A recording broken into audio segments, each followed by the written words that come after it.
C'est un réel plaisir de vous retrouver une fois de plus au compte de ce rendez-vous de l'actualité sur la chaîne du 21e siècle. Chers téléspectateurs, bonsoir et bienvenue dans ce journal dont voici les principales articulations. Les fidèles musulmans guinéens du monde vont célébrer ce 20 juillet la fête de la Tabaski, des festivités qui s'annoncent dans un contexte extrêmement difficile pour les fidèles. Également, les autorités de l'éducation envisagent des mesures restrictives pour les examens nationaux session 2021 pendant que le torchon brûle entre le syndicat et le département. À tous, bonsoir et bienvenue. À quelques heures de la fête de l'Aïd el-Kébir ou fête de Tabaski, les ateliers de couture et de coiffure sont parmi les lieux les plus visités. Et pour se faire beau, contrairement aux années précédentes, la clientèle se fait rare dans ces lieux de beauté. Madame Kindebari et Ibrahim Paye Kamara ont fait le tour de quelques ateliers. Suivez le reportage. Si dans les années précédentes, les gens se bousculaient dans les salons de coiffure et les ateliers de couture, pour se rendre beau, c'est tout à fait le contraire cette année. À l'occasion de la célébration de la fête de l'Aïd el-Kébir, autrement appelée fête des moutons, il y a peu d'engouement dans ces lieux de beauté.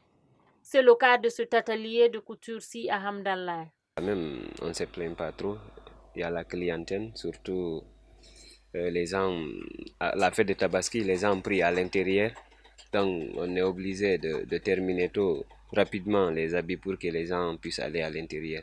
Là, c'est ce qu'il nous reste ici maintenant. Là, c'est ce qu'ils prient à Conakry. Par exemple, ceux qui rentrent à l'intérieur pour aller prier et ils ont déjà récupéré pour eux. Oumar Ba se dit être confronté à des difficultés par manque d'apprentis. Cependant, il invite les jeunes à apprendre un métier. Plein de difficultés, par exemple, avoir des employés compétents, on cherche, on n'en trouve pas, parce que les gens apprennent peu maintenant la couture, surtout hommes, surtout les jeunes, ils préfèrent aller chercher 1000 francs et 2000 au lieu d'apprendre la couture, donc on a la difficulté, ça, et avoir les matériels aussi nous manque beaucoup. Dans les salons de coiffure, la clientèle se fait aussi rare à l'approche de la fête. Une situation due à l'interdiction du gouvernement de tout regroupement, selon cette responsable d'un salon de beauté. À ce moment-là, il n'y a pas assez de clientèle. Ici, là où on est, le loyer est cher. Au fait, il y a l'impôt qui nous fatigue deux fois. Il vient augmenter les prix. Depuis l'annonce de la pandémie Covid-19 en mars 2020 en Guinée, les propriétaires des ateliers de couture et des salons de coiffure continuent de tirer le diable par la queue à chaque fête. Les fidèles musulmans de Guinée, donc à l'instar de leurs co-religionneurs du monde, vont célébrer ce 20 juillet la fête de Tabaski. En prélude à cette célébration, une de nos équipes a fait le constat au marché de Medina. L'engouement est de taille, mais la clientèle se fait rare. Bintou Souma et Ibrahim Paye Kamara pour ce constat. Comme vous le constatez, nous sommes au marché Medina, le plus grand lieu de négoce de Conakry. À l'approche de la fête de Tabaski, l'engouement est de taille dans ce lieu. Mais contrairement à l'année dernière, cette fois-ci, ces vendeuses réclament les clients qui se font un peu rares. Medina est rempli, mais on passe tout le temps sans un client. On a du mal à écouler nos articles. Tout est cher, même le dédouanement. Depuis le matin, il n'y a qu'un seul complet que j'ai vendu d'abord. Au moins 2 à 3 hommes sont venus pour créditer auprès de moi des habits de fête pour leurs enfants. Cette femme venue chercher des tenues de fête pour ses enfants n'a pas pu réaliser son vœu. Pour cause, la cherté des articles qu'elle a trouvés sur le marché. Je suis venue chercher la tenue pour mon enfant et mes frères. Mais vraiment, ceux qui ont plusieurs enfants, ça ne sera pas facile pour eux. Les habits que je pouvais avoir à 100 000 sont maintenant à 250 000 francs. Ces femmes qui ont du mal à écouler leurs articles lancent un appel au chef de l'État. Il faut que l'État nous vienne en aide. La vie est chère. Cette année, tout est cher. Il faut vraiment nous venir en aide car nous avons une famille. Nous demandons humblement au chef de l'État de payer les fonctionnaires avant la fin du mois pour acheter les habits.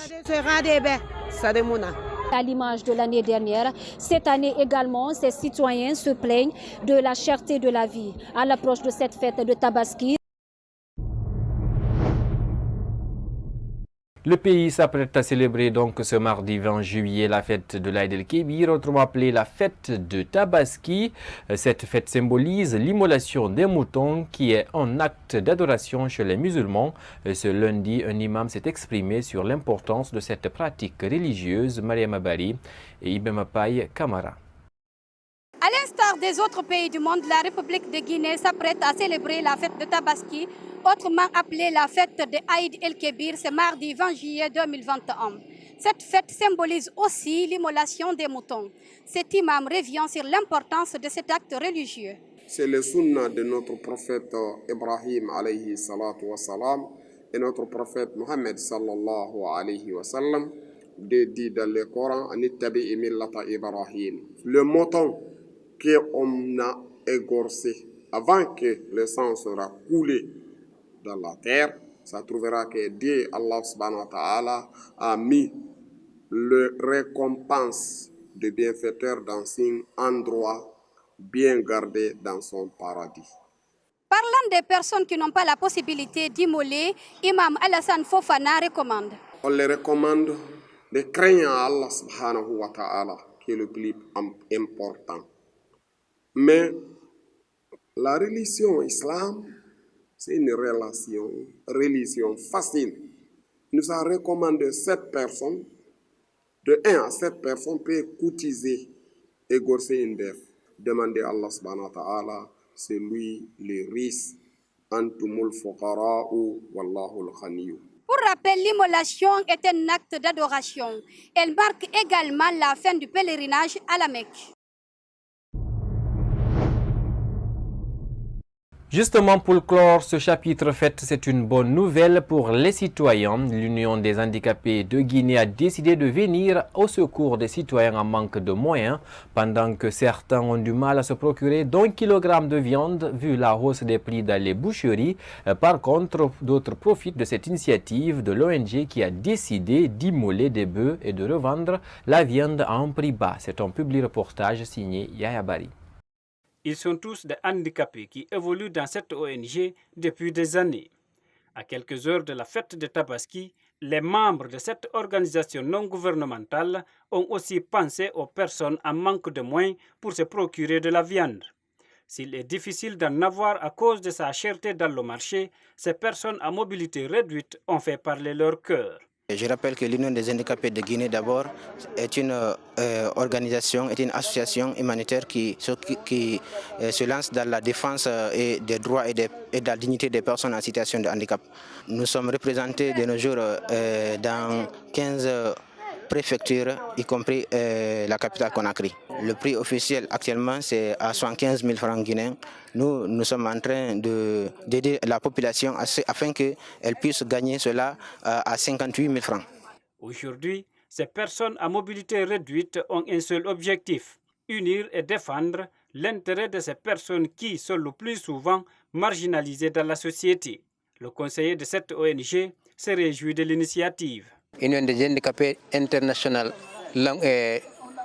C'est cette union qui viendra réunir toutes les personnes à mobilité réduite afin de défendre une même cause. Surtout que ces personnes sont marginalisées, donc il faut une sacrée union pour défendre leurs intérêts devant le gouvernement.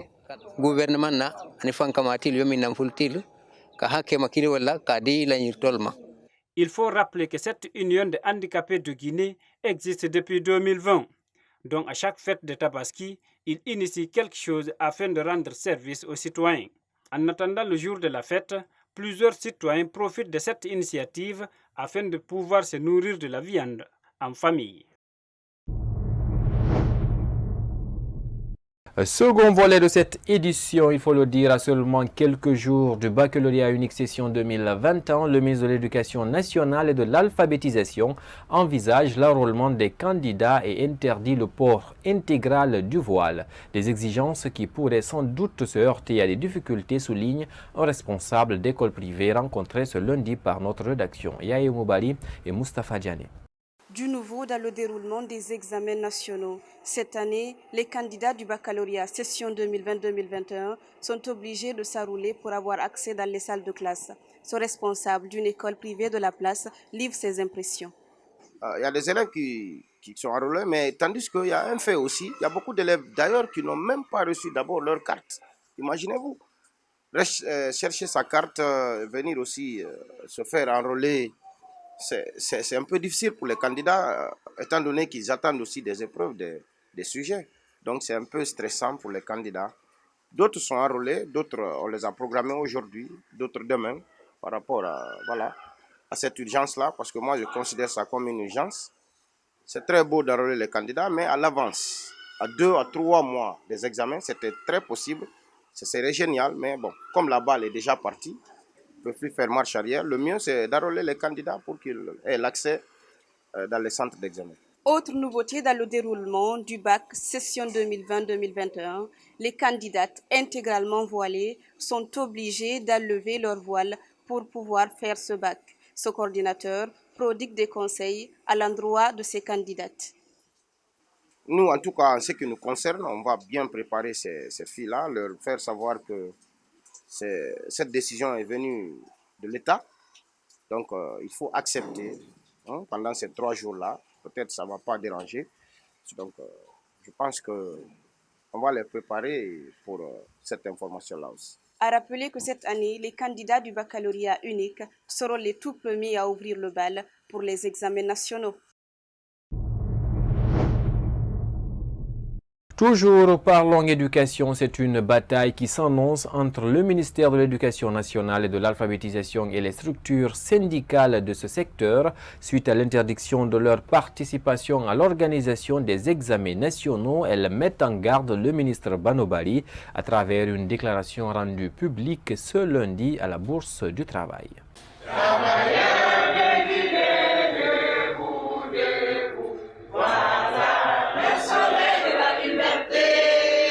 C'est pour répondre à la décision du ministre de l'Éducation nationale et de l'alphabétisation d'exclure toutes les structures syndicales au processus des examens nationaux que la Fédération syndicale professionnelle de l'éducation, le syndicat libre et enseignant-chercheur de Guinée et tant d'autres s'insurgent contre le ministre Banobali.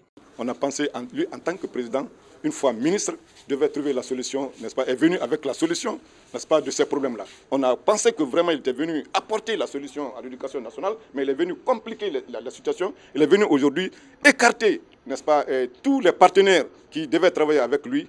Ces derniers temps, le monde syndical guinéen est divisé. Cette sortie du ministre Banou laisse le doute par rapport à la survie de ces structures qui défendent l'éducation. Le secrétaire général de la Fédération syndicale professionnelle de l'éducation accuse le ministre de vouloir tuer les mouvements syndicaux dans le pays.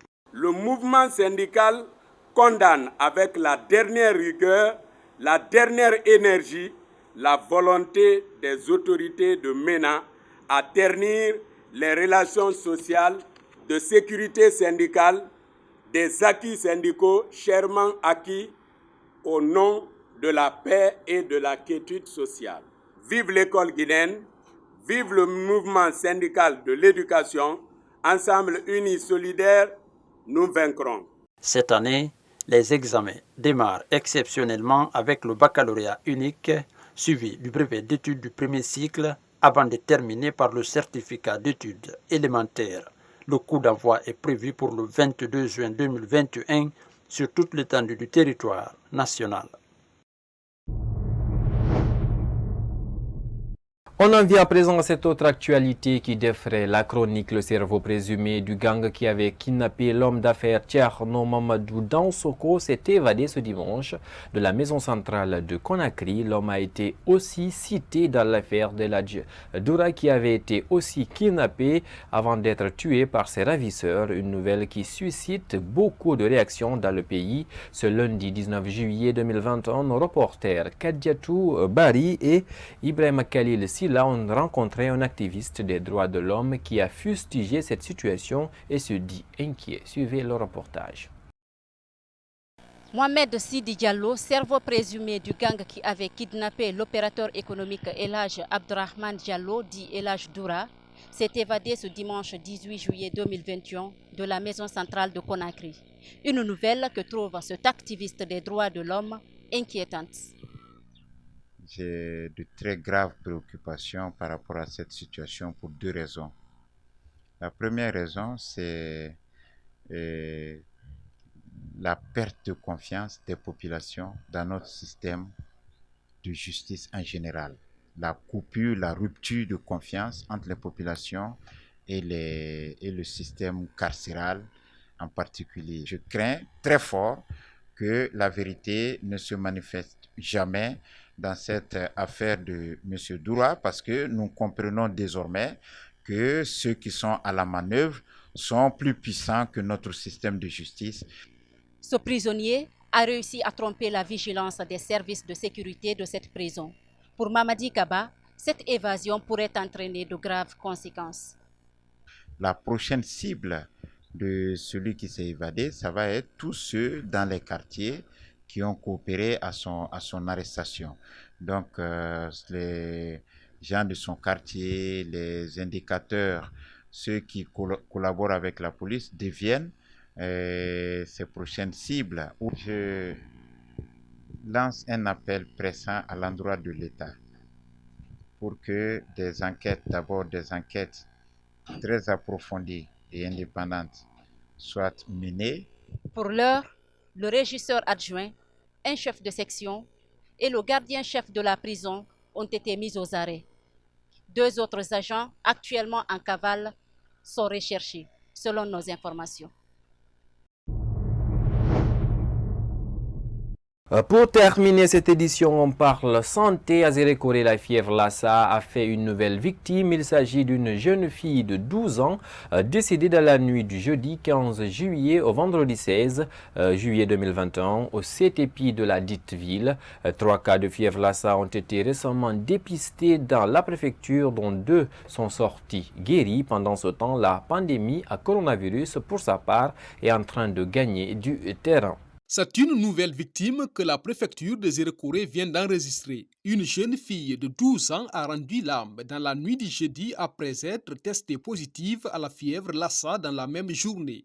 2 autres sont sortis guéris. La fièvre Lassa, hier ils ont dépisté encore un cas, malheureusement qui est décédé la nuit. Maintenant nous sommes partis dans la famille, on a recensé les contacts, ils sont en train de suivre. Vraiment la famille a bien collaboré, ils sont en train de suivre les contacts là-bas. Sinon on avait déjà dépisté au moins 3 cas, mais les 2 là sont guéris, mais c'est la petite d'hier là qui n'a pas survécu. La préfecture semble être fortement touchée par la COVID-19.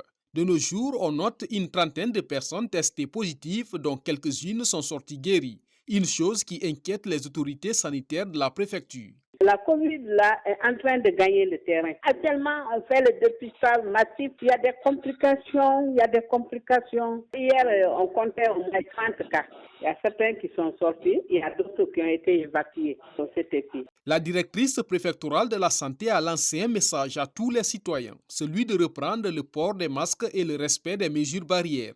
Elle demande également aux citoyens d'assainir les habitations pour éviter qu'elles soient fréquentées par des rongeurs. Ils n'ont qu'à reprendre le port des bavettes, de respecter les distanciations et de se laver les mains. Pour la fièvre Lassa, c'est de tuer tous les rats qui sont à la maison, de tuer toutes les souris. Parce que c'est à partir de ces excréments-là qu'on se contamine. Nettoyer l'alentour de leur maison pour ne pas que les souris rentrent dans les brousses-là pour pénétrer dans les maisons, c'est si bon. La préfecture de Zérékoré est touchée par différentes épidémies dans le pays. Alors que l'OMS vient de déclarer la fin de la fièvre hémorragique à virus Ebola dans la préfecture, la fièvre Lassa continue de faire des victimes, tout comme la COVID-19. C'était le constat fait par notre reporter basé dans la région, Paul Foromo. Ainsi prend fin cette édition d'information sur Star 21 TV. Merci à tous nos téléspectateurs qui nous ont suivis. Bonne soirée à tous. Au revoir.